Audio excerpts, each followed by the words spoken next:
कि आज हमारे साथ में पार्टी में, जैसा आप जानते हैं कि वंचित बहुजन आघाड़ी औरंगाबाद में तेज़ रफ्तार से बढ़ता हुआ अगर कोई सियासी फोर्स है, पॉलिटिकल फोर्स है, तो अल्हम्दुलिल्लाह वो वंचित बहुजन आघाड़ी है। जो पिछले 2 सालों में आपने देखा कि वंचित बहुजन आघाड़ी हर स्तर के ऊपर, हर उम्र, हर तबके के अंदर बड़ी तेज़ी से बढ़ रही है और अवामी कामों के लिए हम अलग अलग अंदाज में आवाम के कामों के लिए रास्ते पे भी उतर रहे हैं। आज आपके पास में, आज आपके सामने, आपके मौजूदगी में पार्टी में ऐसे 3 शख्सियतों की शमूलियत यहाँ पे हो रही है, जो मुझे लगता है एक बहुत अच्छा मैसेज है। इस औरंगाबाद शहर के कई तबकों के अंदर लोग हैं जो अलग अलग पेशे में हैं, अलग अलग कामों में, अलग अलग शोबों में, लेकिन जब उन शोबों में काम करते वक्त उनको ये महसूस होता है कि सबको लेके चलने वाला कोई तो एक रहनुमा सामने आना चाहिए, कोई तो एक संगठन सामने आना चाहिए। और आज मैं आपको एक ऐसी मिसाल के तौर पे 3 शख्सियतों का तारुफ यहाँ पे कराने जा रहा हूँ, जिनका आज शमूलियत की जा रही है। आज हमारे साथ में रिटायर्ड PSI, रिटायर्ड पुलिस उप निरीक्षक पंढरीनाथ भालेराव साहब यहाँ मौजूद है। इसलिए उन्होंने रिटायरमेंट के बाद में लोग आराम करने का मूड बनाते हैं, लेकिन रिटायर पुलिस ऑफिसर होने के बावजूद उन्होंने पुलिस विभाग से रिटायरमेंट के बाद एक बड़ा चैलेंज एक्सेप्ट करने का तय किया कि मुझे इस समाज में एक अच्छी सियासी मैकेनिज़्म खड़ी करनी है। इसलिए आज उन्होंने वंचित बहुजन आघाड़ी में शामिल होने का फ़ैसला लिया। ये एक पहली शख्सियत का मैंने तारुफ कराया। एक दूसरी शख्सियत है जो औरंगाबाद के आवाम के बीच में से एहतजाज से उभरी हुई है। आमतौर पे लीडर क्या बनता है, तो पहले का दौर था कि रानी के पेट से राजा पैदा होता था, यानी पॉलिटिकल फैमिली से पॉलिटिकल लीडरशिप पैदा होती थी। लेकिन डेमोक्रेसी की खूबसूरती यह है कि डेमोक्रेसी के अंदर रानी के पेट से राजा पैदा नहीं होता, आवाम के बीच से होता है। और मुल्क के अंदर पहली बार संविधान के इक्वालिटी के सिद्धांत को तोड़ मरोड़ कर यहाँ के इस मुल्क के एक बड़े तबके को धर्म के आधार पर उनकी नागरिकता, शहरियत छीनने की साजिश के तहत CA NRC नाम का एक कानून यहाँ पे लागू किया जा रहा था या पास किया गया। उसके खिलाफ पूरे मुल्क के अंदर आंदोलन हुए और उस आंदोलन में शाहीन बाग के नाम से एक आंदोलन सजा जो पूरे मुल्क में हुआ, और औरंगाबाद शाहीन बाग के उस आंदोलन से कई नौजवानों को लीडरशिप मिली। आज मुझे बड़ी खुशी होती है कि मेरे एक बाजू बैठे हुए जलीस अहमद साहब उस शाहीन बाग औरंगाबाद के कन्वीनर रह चुके हैं, और वो आंदोलन से सामने आने वाली एक लीडरशिप आज वंचित बहुजन आघाड़ी के शहर सदर का काम कर रही है। और उनकी ही बराबरी से शाना बशाना खड़े रहकर उस आंदोलन को जान फूंकने का काम, रूह फूंकने का काम जिन्होंने अपनी सलाहियतों से किया था, एक ऐसी दूसरी शख्सियत उस आंदोलन से सामने आई थी, वो तैयब ज़फ़र साहब की थी। और तैयब ज़फ़र साहब को अल्लाह ने कुछ सलाहियतें दी है। उनको सोच फ़िक्र अच्छी है, उनको लिखने की सलाहियत है, उनको बोलने की सलाहियत है, और वो अपने कौम की खिदमत के लिए कहीं ना कहीं इस्तेमाल करने की कोशिश में वो करते हैं। और खिदमत खल्क़ ये उनकी विरासत में मिला हुआ है, और वो विरासत को आगे बढ़ाते हुए उन्होंने अब ये इरादा किया है कि SC, मुस्लिम और माइक्रो OBC ये अलग अलग समाजों का इत्तेहाद करने वाले वंचित बहुजन आघाड़ी के साथ वो यहाँ से आगे का सफ़र तय करना चाहते हैं। यानी इस मुल्क का जो सूझबूझ रखने वाला जवान है, जो आंदोलनकारी मुसलमान है, जो आंदोलन और एहतजाज से अपने कौम की फ़िक्र को लेकर सामने आया हुआ है, एक ऐसी लीडरशिप जो साफ़ सुथरे किरदार की अच्छी नीयत के साथ बेबाक और बेलौस होकर काम करना चाहती है, उसकी एक मिसाल के तौर पे आज तैयब ज़फ़र साहब वंचित बहुजन आघाड़ी के अंदर शमूलियत कर रहे हैं। और एक तीसरी शख्सियत है, वह है नौजवान। नौजवानों के अंदर कौम और मिलत की जितनी फ़िक्र होती है उतनी अधेड़ उम्र के लोगों में नहीं रहती, क्योंकि वो अपने रोज़ी रोटी के मसले और मरहलों के अंदर परेशान रहते हैं। लेकिन नौजवानों के अंदर एक बेलौस फ़िक्र होती है, और उस फ़िक्र को लेकर ये माना जाता है कि नौजवान गलत राह पे जाते हैं, नौजवान भटक जाते हैं, नौजवान अंधे जज्बात में आ जाते हैं। लेकिन आज एक मिसाल है हमारे पास में शादाब भाई की। शादाब सिद्दीकी एक ऐसे नौजवान है जो आज नौजवानों को जोड़कर ऑर्गेनाइज करके एक कौमी मिलत के फ़िक्र में काम करने की ज़िद रखते हैं, और वो नौजवान भी आज वंचित बहुजन आघाड़ी के अंदर शमूलियत हासिल करके ये बताना चाहते हैं कि नौजवान सिर्फ बहका हुआ नहीं होता है, सिर्फ भटका हुआ नहीं होता है, सिर्फ वो गलत रास्ते पे गया हुआ नहीं होता है। तो नौजवान दो समाज का इत्तेहाद कराते हुए अपने कौम व मुल्क को इक़्तिदार में लाने की जुस्तजू के अंदर भी अपना योगदान, अपना कंट्रीब्यूशन दे सकता है। उसकी मिसाल के तौर पे शादाब सिद्दीकी भी आज अपने टीम के साथ में यहाँ शमूलियत करें। तो एक सिंबल यहाँ पर, एक निशानी के तौर पे, एक मिसाल के तौर पे मैंने बताया है कि पुलिस में रिटायर हुए वाले PSI को भी लगता है कि वंचित बहुजन आघाड़ी आज सबको लेके चलने का काम करती है, और संविधान को, आइन को जो तवक्को है कि एक संविधान अनुकूल समाज बने और अच्छा राजपाट यहाँ है, हर एक को इंसाफ मिले, उसकी जुस्तजू के लिए एक रिटायर ऑफिसर जितनी जुस्तजू से पार्टी से जुड़ रहा है, उतनी ही जुस्तजू के साथ में एक लीडरशिप, जो एहतजाज से उभरी हुई लीडरशिप, जो बासलाहियत लीडरशिप यहाँ पर तैयब जफ़र साहब के रूप में आए, वो जुड़ रही है। और जो नौजवान है जिनके ऊपर आने वाले वक्त में मुल्क की कंधों पे जिम्मेदारी गिरने वाली, वो नौजवान जोड़ रहा है। तो मुझे लगता है कि आज की ये शमूलियत बहुत मिसाली है, और मुझे बड़ा इत्मीनान और फ़ख्र महसूस होता है आली जनाब प्रकाश अम्बेडकर साहब की और प्रदेश अध्यक्ष रेखाताई ठाकुर की क़यादत में आज वंचित बहुजन आघाड़ी में हर ज़िले के अंदर बड़े तादाद में नौजवान जुड़ रहे हैं, मुस्लिम भी जुड़ रहे हैं, OBC भी जुड़ रहे हैं, भटके विमुक्त भी जुड़ रहे हैं,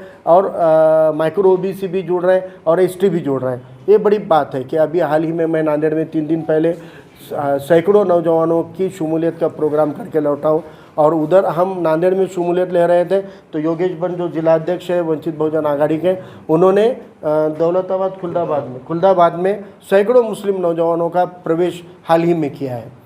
और ऐसे वक्त में आज यहाँ औरंगाबाद के अंदर भी आपने देखा कि 3 बड़ी शख्सियतें हमारे साथ में जुड़ रही है। तो ये एक बहुत अच्छा मैसेज है। अगर हम इस निज़ाम को बदलना चाहते हैं, इस व्यवस्था को बदलना चाहते हैं, इस जुर्म और नाइंसाफ़ी के सिस्टम को बदलना चाहते हैं, तो मैं आप लोगों के ज़रिए अपील करता हूँ औरंगाबाद के नौजवानों से कि आप अगर कौम और मिलत की और मुल्क की फ़िक्र करते होगे और आने वाले मुस्तकबिल में आप चाहते हो कि अपना मुल्क इंसाफ पसंद मुल्क बने, सबको इंसाफ देने वाली सिस्टम यहाँ पे डेवलप हो, आप लोगों से मेरी इल्तिजा है कि आगे आइए। ये पूरे नौजवानों की तादाद, ये सब लीडरशिप यहाँ पे आप देख रहे हैं कि महानगर पालिका को झंझोड़ कर रखने वाले विरोधी पक्ष नेता मिलिंद आभाड़े, सीनियर कॉरपोरेटर रहे कृष्णा बनकर, ज़िला अध्यक्ष या हमारे महिला ज़िला अध्यक्ष, शहर अध्यक्ष, ये सारे जो हम मिलजुल कर औरंगाबाद में एक नई शक्ल देना चाहते हैं, एक अच्छी शुरुआत करना चाहते हैं। हमारी इल्तिजा है आप लोगों से कि बड़ी तादाद में वंचित बहुजन आघाड़ी में शमूलियत कीजिए, वंचित बहुजन आघाड़ी से जुड़िए। इत्तेहाद से ताकत बनती है, और जालिम से अगर टकराना है तो तमाम मुस्लिमीन को मुत्तहिद होना पड़ेगा, एकजुट होना पड़ेगा। इसलिए आज की इस प्रेस कॉन्फ्रेंस के ज़रिए हम आवाम से अपील करते हैं कि वंचित बहुजन आघाड़ी से जुड़े। और मैं ज़फ़र साहब का मैंने अभी तारुफ़ कराते हुए कहा कि उनको बोलने की भी अल्लाह ने बड़ी सलाहियत दी है, तो एक नुमाइंदगी के तौर पर अगर आप शादाब साहब से वो कुछ कहना चाहते हैं तो 2 अल्फाज वो पहले अपने रखें, और आप फिर उनसे और मुझसे जो भी सवाल पूछना चाहते हैं तो आप पूछ सकते हैं। तैयब ज़फ़र साहब। बहुत बहुत शुक्रिया साहब। जितनी बातें फ़ारूक साहब ने आपके सामने कही हैं, मैं उन तमाम बातों को 2 अल्फाज में समेटते हुए ये कहूँ कि इत्तेहाद ज़िंदगी है, इंतशार मौत। और वंचित बहुजन आघाड़ी छोटे छोटे तबक़ात की, मुसलमानों की, दलितों की, बहुजनों की, यानी कि मज़लूमीन की एक ताकत बनाने के लिए वाहिद जमात हिंदुस्तान में नज़र आती है।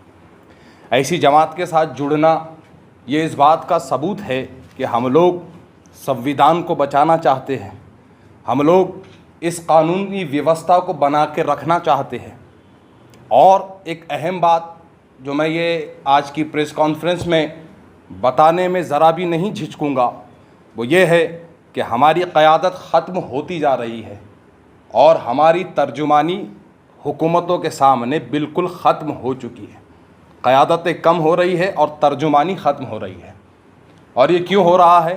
क्योंकि हम बँट गए हैं, हम छोटे छोटे समाजों में बँट गए हैं, हम अलग अलग तबक़ात में बँट गए हैं। लेकिन अगर हम चाहते हैं कि दोबारा हमारी क़यादतें उरूज पे आए, हम चाहते हैं कि हमारी नुमाइंदगी ऐवानों में हो तो हमको दोबारा एक होना पड़ेगा। और मैं नहीं समझता कि शहर औरंगाबाद को इसके अंदर ज़्यादा खुल के बताने की ज़रूरत है, क्योंकि शहर औरंगाबाद इसकी एक मिसाल है। जब ये एक जगह हो जाते हैं, वंचित एक जगह हो जाते हैं, बहुजन और मुसलमान एक जगह हो जाते हैं, तो शहर औरंगाबाद की नुमाइंदगी दिल्ली के अंदर होती है और ये भेजने वाले यहाँ के लोग होते हैं। बस इसी मिसाल को पूरे देश में आगे बढ़ाने के लिए आज मैं वंचित बहुजन आघाड़ी के साथ हूँ। दो चीज़ें जो सबसे अहमियत की हामिल है, सबसे पहले तो संविधान को बचाना और उसको लोगों को उसका जो इज्जत और एहतराम है उसको बनाकर रखना, और नंबर दो मुस्लिम क़यादत को उभारना। ये अहम आज अगर मैं वंचित बहुजन आघाड़ी के साथ हूँ तो ये एक सबसे बड़ा अहम मुद्दा है। बाकी तो आप तमाम लोग मुझको बेहतरीन अंदाज में जानते हैं। आगे फ़ारूक साहब ने कह दिया है जो भी कहना था। मैं बस इतना कहूँगा कि अभी तो वंचित से जुड़े हैं, अब इंशाअल्लाह कोशिश ये करेंगे कि लोग वंचित से जुड़ें, क्योंकि ये कहा जाता है कि दियों से जलाकर ज़मीन रोशन कर, दिए ज़मीन में बोने से कुछ नहीं होगा। तो ये जुल्म के अंधेरों में वंचित बहुजन आघाड़ी के द्वारा हम लोग इंसाफ के दिए जलाने की कोशिश करेंगे। ऐसा लगता है कि दूसरे पार्टियों में मुसलमानों को जो है तो वो अहमियत नहीं दी जाती है, इस वजह से आपने ये पार्टी ज्वाइन की? देखिए, सबसे पहली बात, आपके सवाल के जवाब में मैं शुरुआत यूँ करूँ कि मैं तनकीदी सियासत के हित में नहीं हूँ, मैं तख्लीकी सियासत के हित में हूँ कि तख्लीक की जाए। हर पार्टी में हो सकता है, हर पार्टी का अपना एक उसूल होता है, अपना एक ज़ाब्ता होता है, और हर मुसलमान का अपना एक सोचने का ज़ाविया होता है। मेरी नज़र में वंचित बहुजन आघाड़ी वो जमात है जिसके विचारधारा मेरे से ज़्यादा मिलते हैं, तो मैंने ये चूज़ किया कि मैं वंचित बहुजन आघाड़ी में रहूँ। कांग्रेस पार्टी छोड़ने का रीज़न क्या है? कांग्रेस पार्टी छोड़ने का रीज़न तो मैं सोशल मीडिया द्वारा सबको बता चुका था कि शहर औरंगाबाद 450 साल पहले शहर औरंगाबाद था और आने वाले 450 साल के बाद भी शहर औरंगाबाद ही रहेगा। तो मैंने एहतिजाजन जो है तो कांग्रेस पार्टी को रिज़ाइन किया था, मैं एहतिजाज के तौर पर, क्योंकि मैं एहतिजाज वाला आदमी हूँ। और यहाँ भी अगर कोई ऐसा लगता है कि समाज के विरोध में काम हो रहा है तो हो सकता है मैं ये पार्टी भी छोड़ दूँ। सर, आपने भी कहा है कि क़यादत ख़त्म हो रही है, सरजुबानी ख़त्म हो रही है, लेकिन ये भी कड़वा सच है, हकीकत है कि औरंगाबाद में मुस्लिम लीडरशिप, मुस्लिम क़यादत मौजूद है। इसके पर क्या कहेंगे आप? वजह वंचित बहुजन आघाड़ी है ना, यही तो मैंने कहा कि वजह वंचित बहुजन आघाड़ी है जो एक मुस्लिम क़यादत दिल्ली में आपकी नुमाइंदगी कर रही है। जी बिल्कुल हूँ, बिल्कुल हूँ, क्योंकि जमीयत भी समाज के बीच में समाज सुधार और एकता और अखंडता का काम कर रही है कि बंधुता बनी रहनी चाहिए। और इसकी एक मिसाल 28 तारीख को हमारा एक बहुत बड़ा प्रोग्राम हुआ जिसमें आप तमाम लोग भी मौजूद थे। देखिए सर, मुझे एक जानकारी मिली थी जमीयत की तरफ से कि जमीयत उलमा जो है तो पॉलिटिकल में इन्वॉल्वमेंट में नहीं होती, आप पर जमीयत के कहने का जिम्मेदार है, तो कैसा आपका तालमेल? देखिए, मैं जमात नहीं हूँ, मैं जमात में हूँ, ये दो चीज़ें आप समझ लीजिए। मेरा किसी जमात से जुड़ना, मेरी जमात का किसी जमात से जुड़ना नहीं है। मैं जमात में हूँ। जमात कौन है? हाँ, अगर आप जमात में है, जमात नहीं है तो फिर जमात कौन? जमात एक मुकम्मल मुअम्मा है। जैसे वंचित बहुजन आघाड़ी से अब आप जुड़ गए तो आप वंचित बहुजन आघाड़ी के नहीं हिस्सा नहीं है अब आप? मैं हिस्सा हूँ, तो मैं फिर खुद वंचित बहुजन आघाड़ी सवाल नहीं कर हूँ। रहे हैं कि जमीयत उलमा में आप है तो आप उसका हिस्सा नहीं है क्या? क्योंकि वो पॉलिटिकल पार्टी तो है नहीं, फिर आपने यहाँ ज्वाइन कैसे किया? पॉलिटिकल में इन्वॉल्व कम होती है या होती नहीं है? नहीं होती नहीं, आप बाहर से काम करते हो, एक बाहर से मिनट, अच्छा काम मैं करते हो। आपको ये साफ तरीके से बता दूं, जमीयत के अभी जो कौमी सदर है वो रुकने पार्लियामेंट रह चुके हैं। नंबर 2, शहर औरंगाबाद के जो जमीयत के शहर सदर है वो एक नाम नेहाद पार्टी का हिस्सा है और रह भी चुके हैं। जमीयत अपनी गैर सियासी एक छवि बनाकर एक चलने वाली वाहिद जमात है, लेकिन उसमें जुड़ने वाले ये किसी भी पार्टी से आ सकते हैं। मतलब जा सकते किसी? बिल्कुल जा मतलब सकते एक हैं, सोशल वर्क है वो जो बिल्कुल। हाँ, लेकिन जमात नॉन पॉलिटिकल है, ये बात आपको नोट करके रखनी होगी। फारूक साहब, हमारा एक सवाल है कि जैसे कि यहाँ पे अच्छी खासी मुस्लिम संख्या है, दलित वर्ग बहुत ज़्यादा है, दोनों का कैलकुलेशन कभी करें तो अपने कई लोग हर पक्ष में है, राष्ट्रवादी, कांग्रेस, शिवसेना, बीजेपी, हर पक्ष में अपने समाज के लोग हैं, तो इनको एक करने के लिए क्या प्लानिंग्स है आपकी और किस तरह सफलता देखना चाहेंगे वंचित बहुजन आघाड़ी की आने वाले इलेक्शनों में? जो कुछ भी हो, जिला परिषद हो, महानगर पालिका हो, जो कुछ भी इलेक्शन हो, क्या सफलता देखना, किस तरह इनको एक करने की कोशिश करेंगे आप? देखिए, इसमें दो सवाल है कि सफलता तब मिलेगी जब हम लोग एक मकसद को लेकर चलते हैं तो हर एक की तरजीह अलग अलग होती हैं, लेकिन हम ये समझते हैं कि आज औरंगाबाद ही नहीं, महाराष्ट्र ही नहीं, तो पूरे मुल्क के मुसलमानों के आगे एक सबसे बड़ा चैलेंज ये है कि जमहूरी मुल्क का जो निज़ाम है वो ऐवान से चलता है, और ऐवानों में हमारी जो नुमाइंदगियाँ हुआ करती थी कभी भी हमारे पॉपुलेशन के रेशो में रही नहीं है, लेकिन जो रही है वो भी कम करने का काम पिछले 20 सालों में हुआ है। 20 साल पहले तक, 30 साल पहले तक आपके औरंगाबाद से सेक्युलर कहने वाली पार्टी MP MLA भी चुन के लाया करती थी। अब वो सेक्युलर पार्टी ने आपको टिकट देना ही बंद कर दिया, यानी टिकट ही नहीं देंगे। और ये अकेले औरंगाबाद की बात नहीं है, पूरे महाराष्ट्र में मराठवाड़ा एक ऐसा रीजन है जहाँ मुसलमान अक्सरियत में रहते हैं, और ये निज़ाम स्टेट का, ये कभी अंग्रेज़ों का ग़ुलाम नहीं रहा ये इलाका, और ये स्टेट के इस पार्ट के अंदर मुसलमान अक्सरियत से रह के भी मराठवाड़ा की नुमाइंदगी ख़त्म हुई है। नांदेड़ के अंदर, परभनी के अंदर, बीड़ के अंदर जो भी नुमाइंदगियाँ हुआ करती थी मुसलमानों की, वो ख़त्म हो गई है। और इसीलिए आज अपनी नुमाइंदगी बढ़ाना ये हमारी पहली तरजीह होनी चाहिए। जब तक पार्लियामेंट के अंदर, असेंबली के अंदर और काउंसिल के अंदर हमारे लोग चुन के नहीं जाएंगे, हमारी नुमाइंदगी नहीं होगी, तब तक हमारी आवाज़ नहीं उठाई जाएगी, हम पर होने वाले जुल्म ख़त्म नहीं होंगे। और अगर नुमाइंदगी बढ़ानी है तो आप अकेले एक कौम बोलकर कोई भी बड़ा चुनाव नहीं लड़ सकते, ना जीत सकते। इसलिए आपको दिगर समाजों को साथ में लेना होगा। और आज महाराष्ट्र के अंदर 100 विधानसभा की सीटें ऐसी है जहां पर मुसलमानों का वोट असरदार होता है, जहां मुसलमान तय कर सकते हैं हमको किसको भेजना है। और अगर 188 में के 100 सीटें अगर मुसलमान तय करते हैं तो फिर यहाँ पर वंचित तबके और मुसलमान अगर एक हो जाएंगे तो इन 100 सीटों का नतीजा, अकेले 100 सीटों का नतीजा सिर्फ वंचित तबके और मुसलमान मिलकर कर सकते हैं। और ऐसे 100 सीटें और दिगर हैं, 100 से ज़ायद सीटें हैं जहाँ पर अगर OBC और वंचित तबके एक हो जाएंगे तो वो सीटें भी जीती जा सकती है। लेकिन आज सबसे मजलूम तबकों में कौन है? आज असेंबली के अंदर सबसे कम नुमाइंदगी किसकी है? तो इसमें अगर हम देखेंगे तो मुसलमान सबसे कम नुमाइंदगी वाला है। फिर एक बार आपके ज़रिए एक आंकड़ा बताता हूँ। आज़ादी के 75 साल का सेलिब्रेशन हम कर रहे हैं, 75 साल हो गए जमहूरी निज़ाम आकर, लेकिन इन 75 सालों में महाराष्ट्र के अंदर मुसलमान जितनी तादाद में रहता है उसके मुताबिक आज की तारीख़ में अगर हम पकड़ लें तो कम से कम 30 से ज़्यादा MLA मुसलमानों के चुन के आने चाहिए। लेकिन तारीख़ में कभी भी 30 तो छोड़ दो, लेकिन पूरे 75 साल के तारीख़ में एक बार हाईएस्ट मुस्लिम MLA चुन के आए थे 2009 में। 2009 में हाईएस्ट मुस्लिम MLA आए थे 11। कितने आए थे? 11, जबकि होने चाहिए 30, 35, 40, लेकिन आए कितने थे? 11। यानी और वो भी 2009 के पहले 11 आए नहीं और 2009 के बाद 11 आए नहीं, तब तक 10-9-8, 10-9-8 में ही खेल रहे हैं। लेकिन हमारी नुमाइंदगी कब बढ़ेगी? जब ये दो तबके एक हो जाएंगे। इसलिए आज हम यहाँ पे आपके ज़रिए कहना चाहते हैं कि आज अगर इस औरंगाबाद शहर के अंदर तमाम पसमानदा तबके एक हो जाते हैं, जो कि वंचित बहुजन आघाड़ी सबको साथ लाती है, और इसमें अगर मुसलमानों का इजाफा हो जाता है, आपके औरंगाबाद के अंदर मेयर तय करने का इख्तियार भी वंचित बहुजन आघाड़ी को मिल सकता है अगर यहाँ के मुसलमान एकजुट होते हैं। जब हम यहाँ से दिल्ली को नुमाइंदा भेज सकते हैं तो गली का नुमाइंदा भी चुन ही सकते हैं, और हम मेजॉरिटी सीट यहाँ से चुना के ला सकते हैं, और गली से दिल्ली तक हम इख्तिदार में आ सकते हैं। लेकिन हमको मफाद को छोड़ना पड़ेगा। अब मफाद को छोड़ना पड़ेगा इसलिए क्योंकि मफाद परस्त क्या करते, खुद फ़ायदा ले लेते, बाद में वो फ़ायदा दूसरों को मिलना नहीं बोल के छोड़ देते, वो इत्तेहाद को तोड़ देते। तो मुझे लगता है कि इत्तेहाद को बरकरार रखना चाहिए, मजबूत करना चाहिए, और वो काम मुसलमानों के कंधों पे जिम्मेदारी है कि तमाम वंचित तबके आज अली जनाब प्रकाश अम्बेडकर साहब के साथ ताकत से खड़ी हुई है। आज अगर हम साथ में आएंगे तो हम दोनों मिलकर औरंगाबाद से एक नई तब्दीली का इनकलाब, एक नए इनकलाब का आगाज़ और एक नए इंतखाब का आगाज़ यहाँ से इंशाल्लाह हो सकता है। सर एक संभव है क्या? फिर एमआईएम के साथ संभव है? मुसलमानों के साथ संभव नहीं हो रहा है साहब।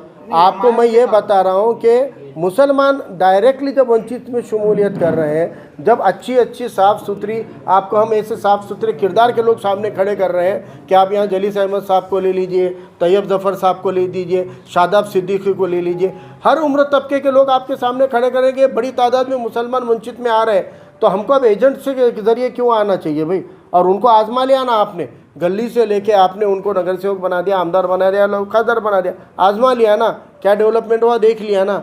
तो अब एक बार इत्तेहाद को भी आजमा लीजिए और ये आपकी गलतफहमी है। आने वाले हर चुनाव के अंदर आपकी गलतफहमी दूर हो जाएगी। नांदेड़ पहला ऐसा मकाम रहा है जहाँ पर पहली बार 11 सीटें उन्होंने चुनकर दी थी उनकी, अगले इलेक्शन में 0 हो गई थी। सर एक ये आवाम है साहब, ये औरंगाबाद की आवाम तो बहुत बहादुर है। मराठवाड़ा में भी बागी आवाम है, लेकिन औरंगाबाद की आवाम बहुत बहादुर है।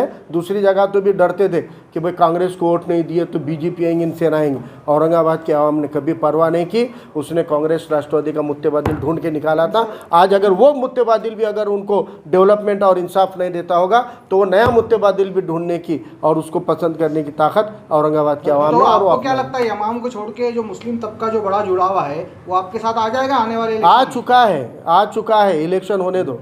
औरंगाबाद की आवाम तय कर चुकी है कि अब इत्तेहाद की तरफ जाना है। इंतशार मौत है, ये कहा ना अभी तैयब साहब ने, हाँ, कि इत्तेहाद जो है वो क्या है, जिंदगी है, और इंतशार मौत है। और वंचित जो एक साथ आने वाली है चर्चा है। देखिए कहाँ पर किस चुनाव का क्या पैक्ट रहता है वो सियासी पार्टियां चुनाव के वक्त तय करती है, लेकिन हम अपनी पॉलिसी बता रहे हैं कि हम तमाम मजलूम तबकों को साथ लेना चाहते हैं, हम तमाम मजलूम तबकों की नुमाइंदगी बढ़ाना चाहते हैं। इसलिए वंचित बहुजन आघाड़ी मुसलमानों के बीच गई है और अल्हम्दुलिल्लाह सुम्मा अल्हम्दुलिल्लाह औरंगाबाद के मुसलमान, मराठवाड़ा के मुसलमान, महाराष्ट्र के मुसलमान बड़ी तादाद में वंचित से जुड़ रहे हैं। इसकी निशानी है, मैंने अभी कहा आपको कि 2 दिन पहले मैंने नांदेड़ में सैकड़ों नौजवानों की शमूलियत की। और यहीं आपके खुलदाबाद में, औरंगाबाद के खुलदाबाद में क्यों आए नौजवान? उनको दिगर पार्टियाँ नहीं थी क्या? क्यों आए फिर वो नौजवान? आज आप हमारे साथ जो लोग जुड़े हैं वो भी हमारे साथ अशोक में। चौहान जा रहे बोलते बीजेपी में। देखो उनको पहचानने में तमाम सेक्युलर वोटरों ने बड़ा धोखा खाया, लेकिन हमको फ़ख्र है कि हमने उनको बहुत पहले पहचान लिया। इसलिए हम उनसे कभी भी उनके ख़िलाफ़ का हमेशा हम उनके मुखालिफ खड़े हैं बड़ी ताकत के साथ में, नांदेड़ में भी। और आवाम को हर बार कहा था कि ये चड्डी वाले हैं, ये आरएसएस वाले हैं और इनकी चड्डी को पहचानो। ये हमने आवाम को पहले बेदार किया। ठीक है, देर दुरुस्त आवाम को अब जाहिर हो गया ना, आवाम अलर्ट हो के गई। मुद्दे पर भी उन्होंने सपोर्ट किया था, राष्ट्रवादी ने भी अंदर से सपोर्ट की थी संभाजी नगर के मुद्दे। इसीलिए तो मुसलमान आज वंचित के साथ खड़ा रह रहा है कि वंचित बहुजन आघाड़ी के कायद अली जनाब प्रकाश अंबेडकर साहब वाहिद लीडरशिप है जो बड़ी ताकत से हक बात बोलते हैं, जो ये फिक्र नहीं करते कि हिंदू नाराज़ हो जाएगा या हमका नाराज़ हो जाएगा, फिक्र करे बगैर हक बात के लिए डटे रहते हैं। इसलिए आज उनके कांग्रेस की हकीकत उजागर हो रही है। अशोक चौहान हो, बाला साहब थोरात हो, नाना पटोले हो, ये कितने बुज़दिल है। इन्होंने 11 लोगों ने वो कॉन्फिडेंस वोट में हिस्सा नहीं लिया और ईडी के डर से बड़े डरपोक और कायर लोग हैं ये, जिनको जेल का डर है और बीजेपी की तरफ जा रहे हैं, बीजेपी में शामिल होने वाले हैं। अब मुझे बताओ, औरंगाबाद ज़िले के पैठन से गए वाले शंकरराव चौहान एक धोती लोटा लेके आए थे हमारे नांदेड़ में। नांदेड़ के लोगों ने चंदा जमा करके साइकिल दिए थे उनको। आज उनका बेटा अपने हलफनामे में इलेक्शन के लिखता कि उनके पास 1000 करोड़ रुपए की प्रॉपर्टी है। तो कहाँ से आई भाई? कितनी पीढ़ियाँ गए? बाप और बेटा, 2 ही पीढ़ियाँ ना। हज़ारों करोड़ रुपए आए कहाँ से आपके पास में? आए कहाँ से? और आपका धंधा तो क्या है? पॉलिटिक्स ही है ना। आपके वालिद मोहतरम गली के नगर सेवक से दिल्ली के डिफेंस मिनिस्टर तक रहे हैं, तो आपने कमाया कहाँ से? तो गलत तरीके करप्शन से कमाए। आप ईडी को डर रहे हैं। इसलिए बुज़दिल लीडरशिप है कांग्रेस की, राष्ट्रवादी की। इसलिए बुज़दिलों की लीडरशिप मुसलमान और शेड्यूल कास्ट कभी बर्दाश्त नहीं करते, इसीलिए तो उनको छोड़ के बाहर आए हैं ना। सर एक सवाल मेरा ले लेता हूँ। देखिए इधर असद अवैसी साहब पूरे देश के अंदर वंचित को, बहुजन को, दलितों को, मुसलमानों को लेके चल रहे हैं और प्रकाश अंबेडकर साहब भी दलित मुसलमान को लेके चल रहे हैं। मेरा खुला सवाल ये है कि दोनों की एक ताकत में, एक तड़जोड़ में, क्या ऐसा नहीं लगता आपको कि आने वाले समय बीजेपी का फायदा हो जाएगा? देखिए, मुझे लगता है कि आप लोग बहुत प्यार करते हैं एक तस्वुर के साथ, लेकिन वो तस्वुर हकीकत नहीं बन रही है। इस हकीकत को आप कबूल नहीं कर रहे हैं। मुझे लगता है कि इस इत्तेहाद को तोड़ने की जल्दबाजी, उजलत जो लोगों ने की है, उनको घेरने का काम आपने करना चाहिए। लेकिन वहाँ आप नहीं घेरते, क्योंकि वहाँ परसों एक पत्रकार ने कह दिया खाली कुछ तो उस पत्रकार को तमाम पत्रकार बिरादरी के सामने बड़ी बेमुरौत तरीके से फटकारा गया है ना। और हम तो बड़े अदब के साथ में, बड़े सलूक के साथ में करते, अब हमें को सवाल पूछते। तो इसलिए मुझे लगता है कि तकब्बुर वाली लीडरशिप जो होती है उसके सामने डटे रहना ये हमारे दीन का हुक्म भी है। इसलिए हम उनको घेरना चाहिए। अरे हम खुला बोल रहे साहब कि तमाम वंचितों ने एक देख सजाई थी। अच्छा सर, मेरा एक सवाल ऐसा है, जैसे अभी आपने थोड़ी देर पहले सब चीज़ें जो बताई कि दलित मुस्लिम को एक आना चाहिए, मेरे को पिछला इलेक्शन मैंने बाबा साहब की प्रेस कॉन्फ्रेंस किया था, उन्होंने बाड़ा साहब की उन्होंने यही जो है तो अल्फाज बताए थे कि दलित और मुस्लिम को एक आना चाहिए, फिर हमें तो हमारा नुमाइंदा दिल्ली भेजेंगे, हम जब तक एक नहीं होंगे। सर सब एक आए, दलित मुस्लिम भी एक आए, लेकिन चले कितने महीने? नहीं ऐसा नहीं रहता। दिया जाता है या अलग हो जाते हैं? ये कोई खिलौना नहीं है, कितने दिन चला ये हुआ, ये मूवमेंट है। और सुनिए, हाँ तो इसीलिए हम कह रहे हैं, इसीलिए कह रहे हैं नहीं तो नाकामी कहाँ है, कामयाबी है आपकी। ये आप आज मैं आप बताता हूँ कि आज मेरे सामने एक हमारे एसी समाज के सोशल लीडर आए थे और वो आकर उन्होंने कहा कि साहब हमने लोकसभा में बड़ी मेहनत की, बड़ी मशक्क़त की, बड़ा पसीना बहाया, जेब का पैसा लगाया साहब। तो मैंने कहा फिर क्या फ़र्क क्या पड़ा? आपको खुश होना चाहिए ना कि आपने एक मिसाल पेश की, आपने दो समाज के इत्तेहाद की मिसाल पेश करने में आपको ऊपर वाले ने तन मन धन और वोट शामिल करने का एक मौका दिया, जो पूरे महाराष्ट्र और देश के लिए मिसाल कायम हुई कि ये दो समाजों में इत्तेहाद हो जाएगा तो हम बड़े से बड़ा टारगेट अचीव कर सकते हैं। तो वेस्ट कुछ भी नहीं हुआ है। एक आदमी की मफाद परस्ती कोई कौम के ऊपर इल्ज़ाम नहीं है। एक आदमी हमारे कौम का मफाद परस्त है, इसका मतलब हमारी कौम मफाद परस्त नहीं है। एक आदमी को लगा कि भाई अपने पेट भर के खा लिए, बाद में बच्चे वाली बिरयानी में मट्टी डाल दो, तो वो उसकी कमज़रफ़ी है, एक छोटी सोच है, वो हमारे कौम की नहीं है। इसलिए उनको कहा कि आपके उस ताउन की वजह से आज औरंगाबाद का ही नहीं, महाराष्ट्र का मुसलमान बड़ा दोस्ती भरे नज़रिए से देखता है आज हमारे वंचित समाज को, कि ये समाज ने ईमानदारी से हमारे मुस्लिम पार्टी के मुस्लिम कैंडिडेट को वोट दिया है। तो मुसलमानों के नज़रों में एक समाज की जो इज़्ज़त है वो बढ़ गई है और वो भाईचारे की तरफ से देखता है नज़रिए से। और आज वो देख रहा है कि हम तुम्हारा नुमाइंदा चुन के दिए ना, अब चलो अपन मिल के अपने अपने नुमाइंदे चुन के लाएंगे। तो आज वो दोस्ती के पहले, इसलिए तो मुसलमान जुड़ रहे हैं हमारे साथ में, इसलिए तो ये बड़ी तादाद में मुस्लिम परवेज जो आपके मौजूदगी में बार बार हो रहे हैं, उसकी वजह यह है कि अब औरंगाबाद के मुसलमानों को ये यकीन हो गया है कि इत्तेहाद के बगैर हम इख्तिदार में नहीं आ सकते, और वो इख्तिदार की खातिर आ रहे। पहली चीज़। दूसरी चीज़, ये दो तबकों को साथ में आने की दलील जो बार बार दी जा रही है, उसकी मैं मिसाल दे रहा हूँ। क्या मनाया हमने? अभी 75वां आज़ादी का अमृत महोत्सव मनाया, और एक तरफ आप 75वां आज़ादी का अमृत महोत्सव मना रहे, उसी तारीख को उसी मौके पर दो वाक़े होते हैं, दो इंसिडेंट होते हैं। एक 9 साल के मासूम बच्चे ने ऊंचे तबके के हेड मास्टर के मटके का पानी पिया बोलकर उसको बेमुरवत तरीके से पीटा जाता है, और चंद दिनों के अंदर उस मासूम बच्चे की मौत हो जाती है। वो मेदवाल नाम का राजस्थान का बच्चा आज एक मिसाल है कि 75 साल आज़ादी के होने के बावजूद आज हर तबके को बराबरी के नज़रिए और रवैये से रखा नहीं जाता। यही बात हमारे सामने आई है कि चंद साल पहले हैदराबाद के अंदर सिर्फ इल्ज़ाम लगा था एक लड़की के ऊपर बलात्कार का, और 4 आरोपियों को अटक किया गया था।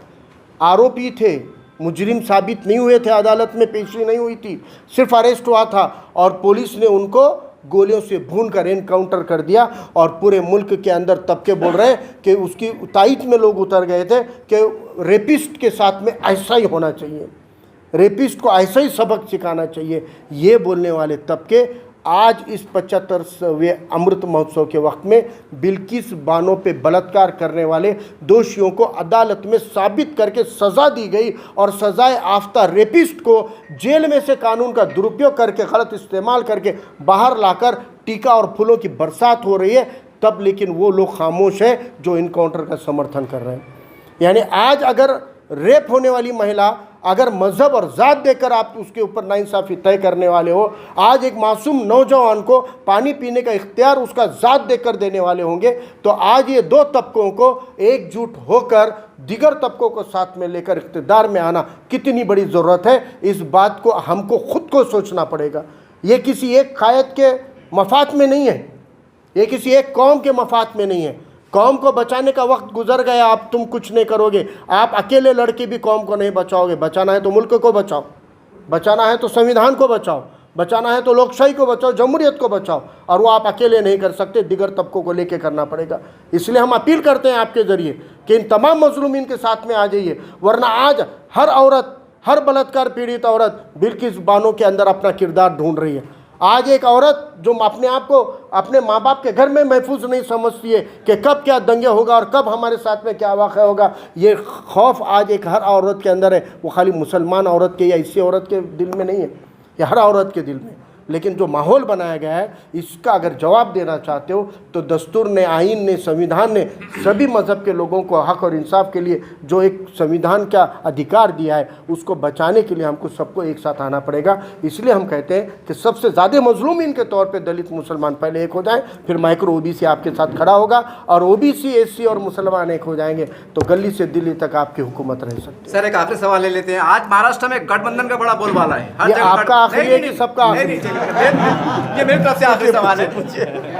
आने वाले महानगर पालिका में और विधानसभा के चुनाव में क्या गठबंधन मतलब होगा किसी पार्टी के साथ, एक संकेत दे सकते हैं? मैं आपको क्लियर बोल रहा हूँ कि जब चुनाव जाहिर होते हैं तब गठबंधन की सियासत होती है। आज हमने यहाँ पर मुस्लिम इत्तेहाद फ्रंट से गठबंधन किया है। आज हमारे पास में रायबान जाधव विकास आघाड़ी के जो जिम्मेदार है, 2 टर्म जो एमएलए रहे हर्षवर्धन जाधव के पार्टी के तरफ से भी हमको प्रस्ताव आया हुआ है। जितने लोग औरंगाबाद के नाम बदल के बाद में कांग्रेस एनसीपी को छोड़ चुके हैं, उन लोगों के भी अलग अलग ग्रुप बने, उनमें से एक बड़ा ग्रुप का प्रस्ताव हमारे पास आया है। और इंशाल्लाह इसे गठजोड़ तो होगा, सियासी जमात, समाजी जमातें एक जगह आके चुनाव लड़ती है, लेकिन हम इस वक्त जो अपील कर रहे हैं वो इलेक्शन की राजनीति के पुरता नहीं कर रहे हैं। हम कह रहे हैं कि 2 मजलूम तबके वो एकजुट हो जाएंगे तो हमको ये गठबंधनों की भी ज़रूरत नहीं रहेगी। महानगर पालिका में आपका इरादा है? देखिए, अब ये आज नहीं बता पाऊँगा, मैं नजूमी भी नहीं हूँ, ज्योतिषकार भी नहीं हूँ, लेकिन हमारी कोशिश यह है कि हम ज़्यादा से ज़्यादा सीटें लड़ें, हर वार्ड में, हर प्रभाग में हमारी नुमाइंदगी हो, ताकि हम अपना सिंबल हर घर तक पहुंचा पाएँ, अपनी पार्टी को भी खड़ा कर पाएँ और अपने नुमाइंदे भी चुना कर ला पाएँ।